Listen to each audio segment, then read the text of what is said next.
معراج کو جب کوئی سمجھ کے مانے تو اسے یہ بھی ماننا پڑتا ہے کہ حضور سے پہلے سورہ فاتحہ کسی نبی پہ نازل نہیں ہوئی. جب حضور نے نماز فجر پڑھائی تو امام فاتحہ پڑھ رہا تھا اور پیچھے نبی خاموش کھڑے تھے.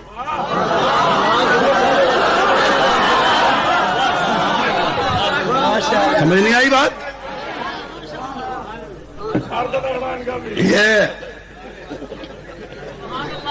پھر وہ یہ نہیں کہے گا تمہاری نہیں ہوتی، تمہاری نہیں ہوتی، وہ نہیں کہے گا.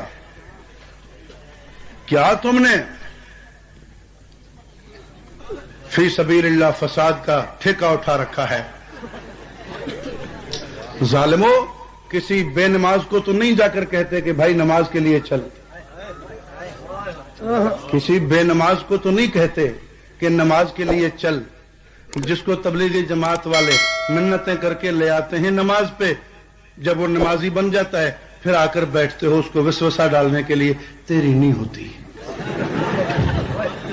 تیری نہیں ہوتی. تمہارا کام یہی ہے نمازیوں کے دل میں وسوسے ڈالنا.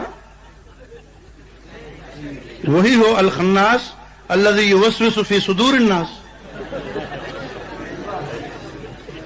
کیا ہوا ہے تمہیں؟ کیوں نہیں ہوگی میری؟ یہ سارے نبیوں کی ہو گئی، میری نہیں ہوگی. سارے انبیاء کی ہو گئی، میری نہیں ہوگی.